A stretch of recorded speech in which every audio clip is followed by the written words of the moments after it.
기후변화로부터 나도 지키고 가족도 지키는 부자 아빠 살아남는 아빠.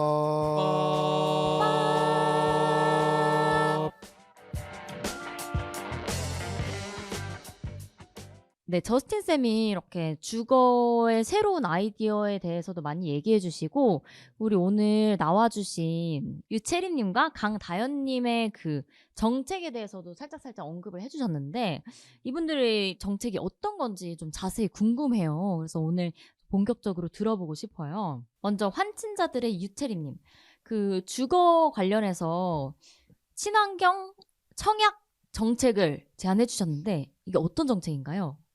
네, 이번 해커톤에서 환친자들이 제안한 정책은 친환경 활동에 따른 주택 청약 가점 부여 제도입니다.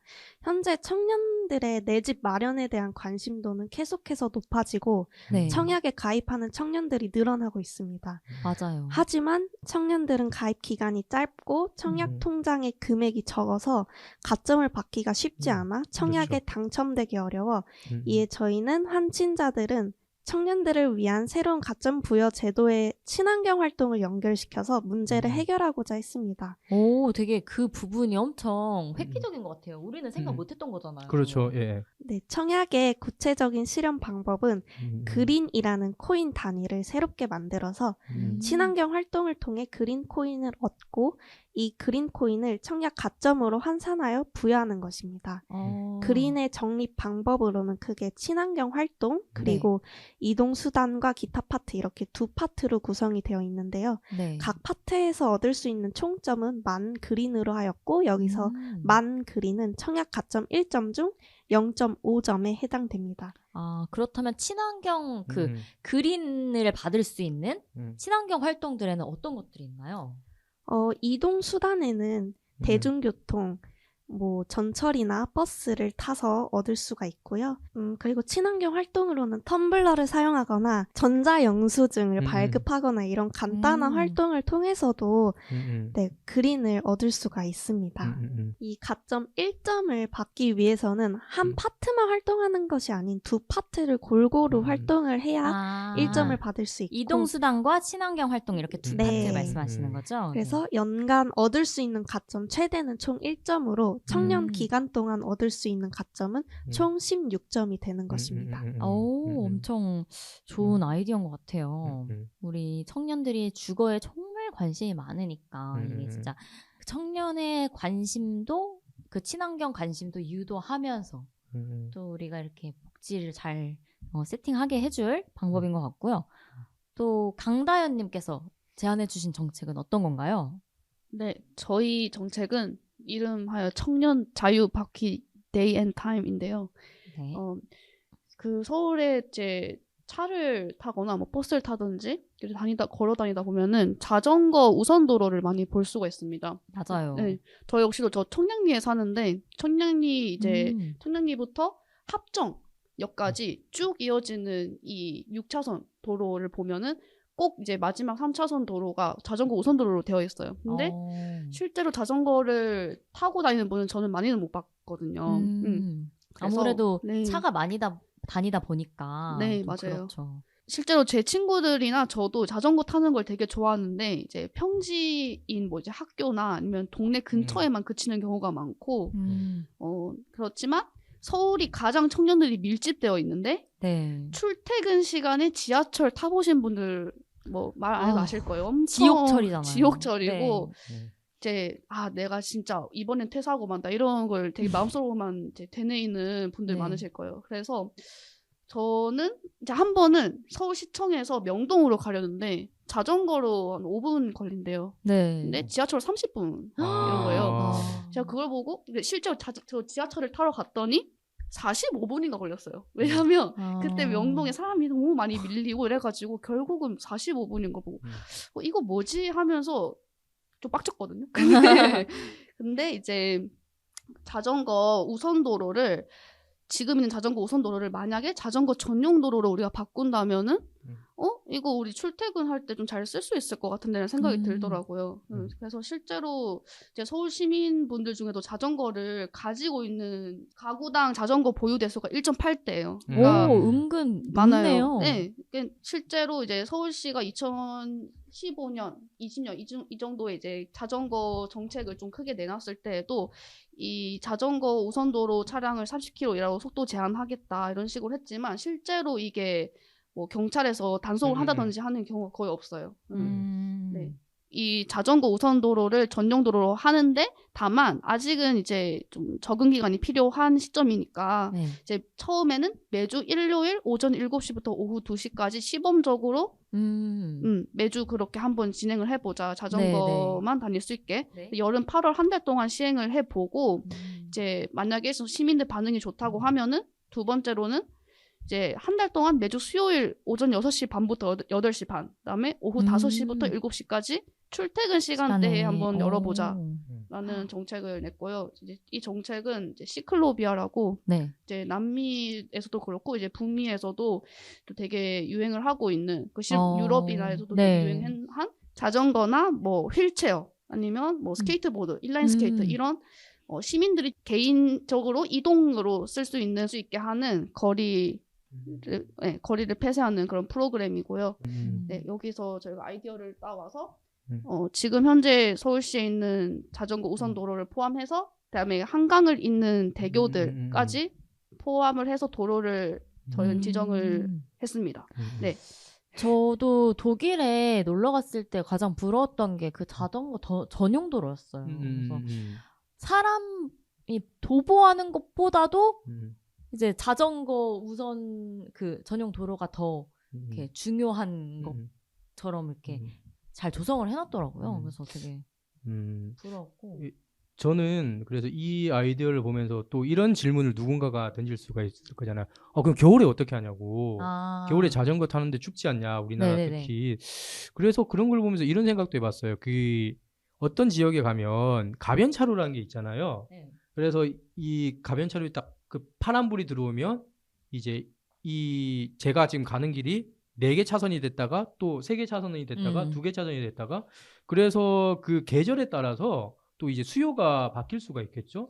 그럼 그 바뀌는 수요에 따라서 뭐 자전거 도로를 늘리거나 아니면 줄이거나 뭐 이렇게 또 이제 유기적으로 조금 운행을 할 수도 있을 것 같고 그리고 또 결국에는 우리가 자동차 보유 대수가 뭐 계속 늘어나요. 지금 네, 맞아요. 한 2천만 대 정도가 되는 걸로 제가 통계를 기억을 하고 있고 네. 근데 그게 계속 늘어나는 거죠.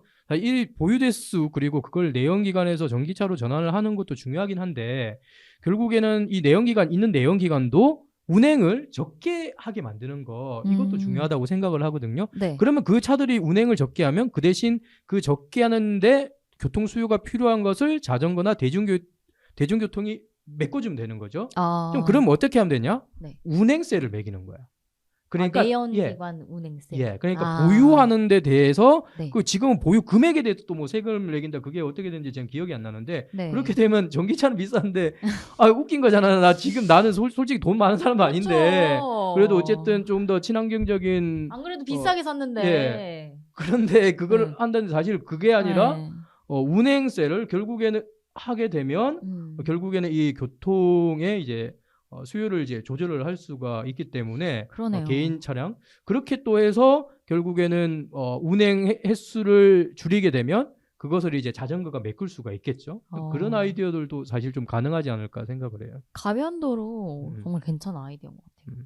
아무래도 가을과 봄에 이제 자전거 수요가 많고 또 그때 타려고 하는 사람들이 많다 보니까 한강에 가면 엄청 사람들 넘치잖아요. 그때 시즌에 자전거 타려고.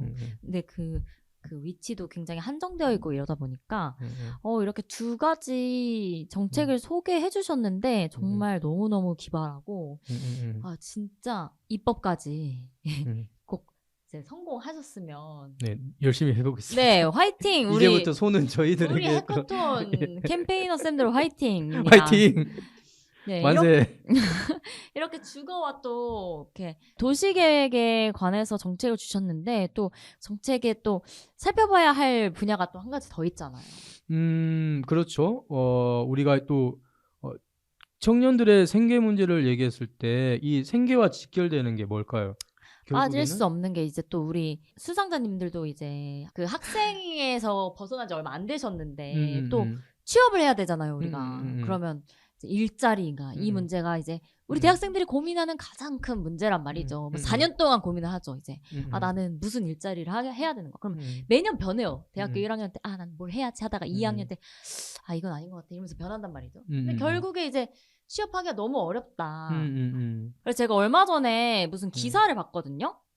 지난해 2023년에 연간 취업자 수가 32만 명 넘게 늘었는데 그 중에 15세에서 29세에 해당하는 청년층은 오히려 줄었다고 해요.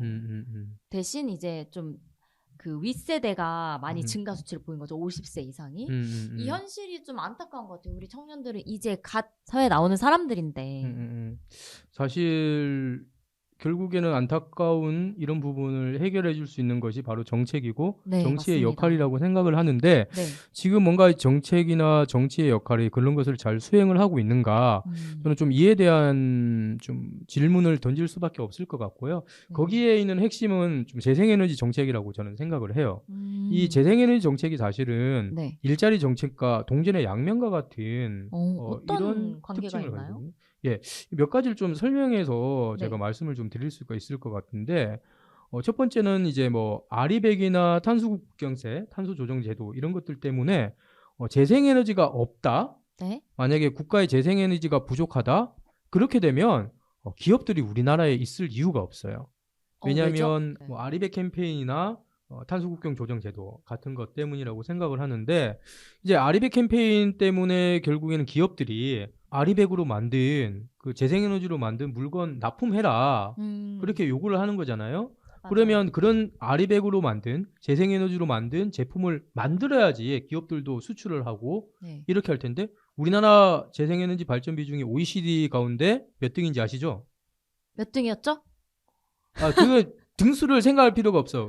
최하위일까요? 예, 최하위니까. 네. 예, 그 좀 웃으면서 얘기하는데 지금 웃을 일이 아니에요, 사실은. 아, 맞습니다. 그렇기 때문에 기업들이 네. 다른 나라로 떠나겠죠.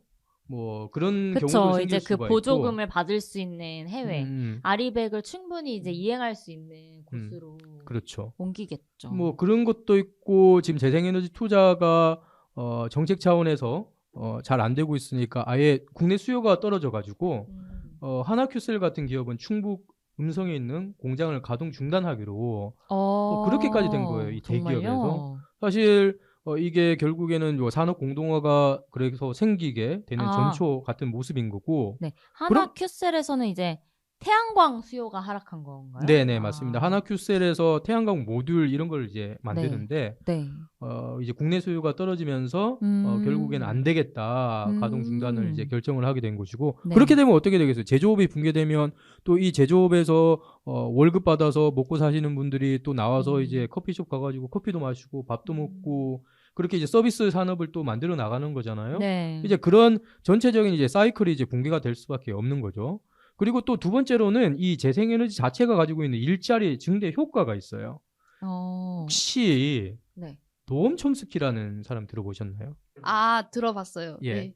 사실은 지금 이 청취를 많이 하시는 뭐 40대 이런 분들에게 있어서 노암 촘스키는 정말로 유명한 미국의 사실 그분이 언어학자인데 사회 다방면 부분에서 많은 이제 인스파이링한 얘기를 해서 이제 유명하신 분이고 네. 그분과 같이 그린 뉴딜 책을 쓰신 분이 계신데 로버트 폴링 교수라는 분이 계세요. 세계 100대 사상가이기도 하고 네. 이분이 저희랑 같이 협업을 해가지고 책을 보고서를 낸 적이 있거든요. 네. 그 일자리 증가 효과 보고서를 냈어요. 에너지 대전환에 따른 일자리 증가 효과. 그러니까 지금 우리나라의 NDC라고 하는 2030년 온실가스 감축 목표에 따라서 거기에 정합해서 재생에너지를 늘리고 에너지 전환을 하고 이렇게 되면 2030년까지 86만 개의 일자리가 나온다는 거예요. 그리고 그 일자리는 지금 뭐 화석연료 산업 이런 데보다 이제 훨씬 더 양질의 일자리가 나온다는 건데 사실 이런 기회도 우리가 지금 놓치게 되는 거죠. 그러네요. 이 예. 청년들이 취업을 못 하고 있는 게 사실은 재생에너지 산업에서부터 또 문제가 있다. 이렇게까지 이어질 줄 몰랐네요. 그렇죠. 결국은 네. 계속해서 윤석열 정부가 얘기를 했던 게 전 정부 때문에 원전 생태계가 무너지고 네. 있다라고 얘기를 하는데 지금은 재생에너지 산업 생태계를 붕괴를 시키고 있는 거예요, 정부가.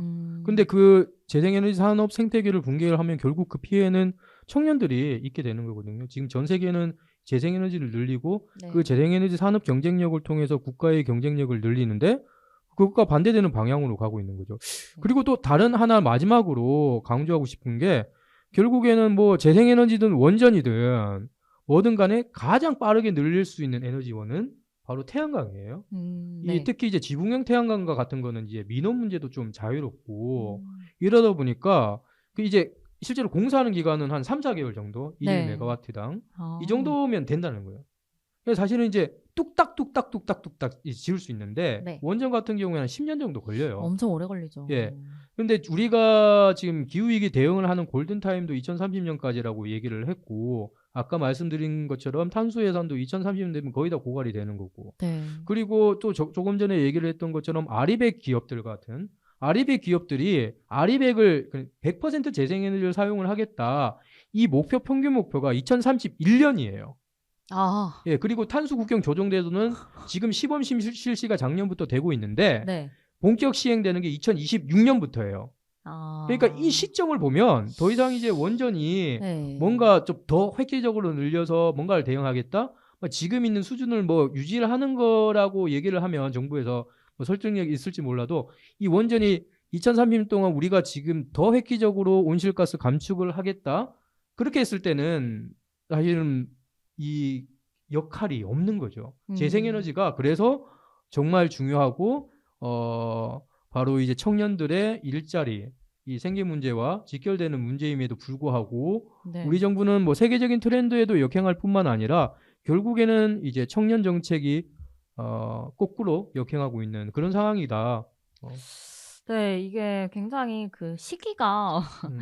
뭐 아리백을 이제 달성할 본격적으로 시작되는 게 2031년인데 원전을 한 기 짓는데 10년이 걸린다니 좀 맞지 않네요. 이런 정책이나 이런 맞습니다. 것들이. 예. 그럼 이런 일자리 정책과 관련해서는 또 혹시 해커톤에서 나온 아이디어 같은 거 없었나요? 저는 네. 좀 관심 있게 또 일자리와 관련돼서 봤던 게 네. 공주대학교 학생분들로 기억을 하는데요. 네. 이 충청 지역은 이 석탄 발전소가 되게 많이 밀집되어 있어요. 근데 이 공간을 이 석탄 발전소가 퇴출이 되고 나면 퇴출을 빨리 해야 될 텐데 네. 그 공간을 어떻게 활용을 할 것인가? 거기에서 이제 관광 산업으로 육성을 해서 청년들의 일자리를 늘리자. 그런 아이디어들도 나왔었고 다만 이제 그 아이디어에서 조금 보완되어야 될 부분은 네.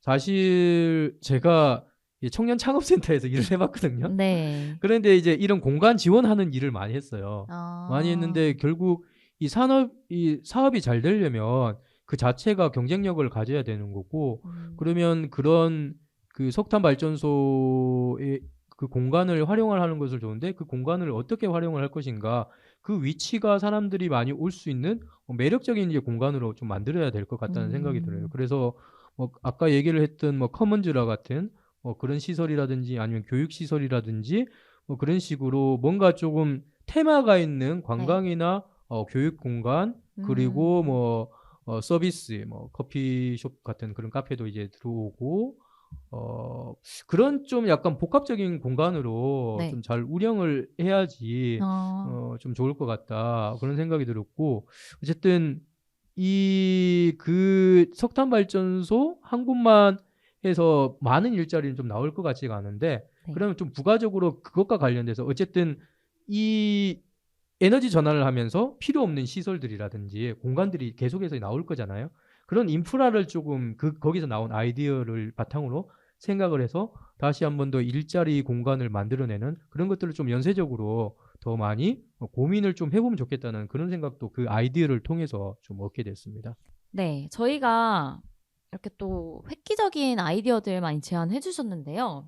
이런 것들을 통해서 우리 청년들이 어떤 고민을 하고 또 어떤 계획들을 하고 있는지 알 수 있었어요.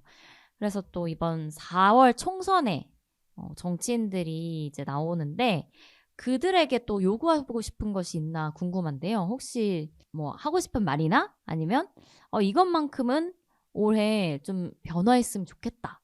이런 것들이 있다면 한마디씩 해주시겠어요? 네, 저 먼저 말씀드리면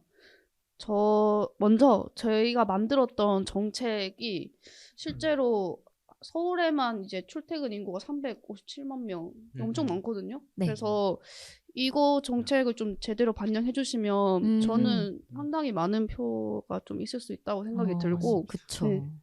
정말 제 주변엔 출퇴근 자전거를 하고 싶은 사람이 정말 많거든요. 그래서 한번 진지하게 생각해 주셨으면 좋겠고, 그다음에 두 번째는 그 연동형 비례제 얘기를 하고 싶은데, 네. 그 지금 총선 선거법 아직 논의 진행 중인데 이제 좀 다양한 정당들이 많이 좀 반영이 될 수 있도록 좀 국민들의 진정한 좀 지지하는 정당들이 이제 정당하게 반영이 됐으면 좋겠습니다. 그래서 네. 네, 감사합니다. 좋은 의견인 것 같습니다. 사실 우리가 너무 양당 중심이잖아요. 맞아요. 그 다양한 의견을 좀 근데 하고 싶어도 어렵죠. 내가 이 사람한테 투표하면은 내 표가 예, 사실. 그 패표가 쓰레기표가 될 거다라는 네, 생각 때문에 하지 네, 못하잖아요. 네. 좋은 생각이신 것 같습니다. 네. 그 작년에 환경 국가 지원금이 더 늘지 않고 그대로 정도라고 제가 들은 게 있어서 환경에 관심이 높아지는 만큼 좀 환경 지원금과 이 연구비에 좀 더 지원을 많이 해줬으면은 좀 더 발전하지 않을까 하는 생각이 듭니다. 안녕? 난 생물다양성 캠페이너 최태영. 이제부터 내가 벌이 사라지면 먹기 어려워지는 것들을 얘기해볼게. 수박, 호박, 배추, 배, 사과, 키위, 딸기, 당근, 오이, 망고, 양파, 멜론, 체리, 레몬, 가지, 라임, 아보카도, 애플파이, 과일, 빙수, 블루베리, 고기, 우유, 크림커피, 화채, 아몬드까지? 이거보다도 더 많다고? 꿀벌을 살리고 싶지? 그린피스와 함께 정부에 꿀벌을 지켜달라고 요구해줘. 약간 환경에 좀 관심을 가지게 된 계기도 이렇게 말씀을 또 많이 해주시니까 궁금해지네요. 이제 와서. 저는 사실 초등학교 때부터 환경 운동가가 꿈이었는데 오, 흔치 그때, 않은 꿈이네요. 네. 초등학교 1학년 때인가 2학년 때 그 북극의 눈물 보고 저는 그때 북극곰에 진짜 많이 공감을 했었는데 근데 지금은 북극곰뿐만 아니라 이제 인간이 문제니까 이제 그런 거를 좀 네, 반영해 주셨으면 좋겠고 어렸을 때부터 네, 깨어 계시고 네. 네, 저는 네. 고등학생 때 지구과학 과목을 너무 좋아했어서 네, 지구과학 과목을 공부하면서 신재생 에너지에 관심이 너무 커져서 네, 환경과에도 이렇게 지원을 해서 다니고 있습니다. 이런 다양한 꿈을 가지게 된 계기가 있었군요. 굉장히 어렸을 때부터 이렇게 지켜온 좋은 마음을 혹시 앞으로는 그런 것들로 어떤 활동을 또 이어가고 싶은지도 궁금해요. 저는 지금 취준생인데 네. 환경이나 이제 기후 에너지 쪽으로 뭐든지 기여를 할 수 있었으면 좋겠고 그런 직업적인 부분도 그렇고 그리고 이런 기후 에너지에 관심이 많은 청년들이 참 많거든요. 이제 그 친구들이랑도 좀 더 재밌게 여러 캠페인 해보려고 합니다. 네. 그리고 저희 자전거 정책을 사실은 네.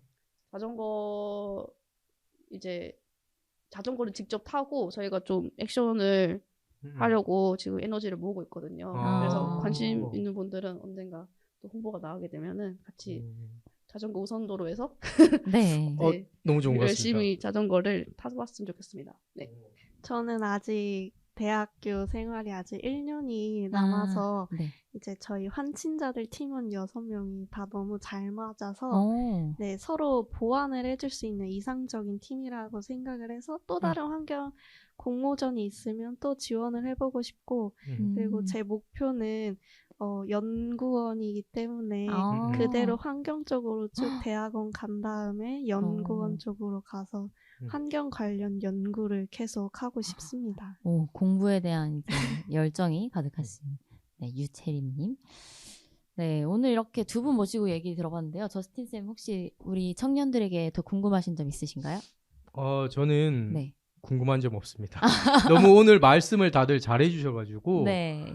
모든 궁금증이 다 잘 해결된 것 네, 같고요. 오늘 이후에 물어볼 수 없어요. 제가 전화번호를 받겠습니다. 네. 네, 알겠습니다. 네, 우리 청년들이 이렇게 제안해준 정책들이 정말 우리 그린피스 프로그램과 함께 만나서 좋은 성과 이루길 간절히 바라면서 오늘은 여기서 마치도록 하겠습니다. 네, 오늘 출연해주신 유채림님 그리고 강다연님 진심으로 감사드립니다. 저스틴 쌤 감사합니다. 네, 감사합니다. 감사합니다. 감사합니다. 감사합니다.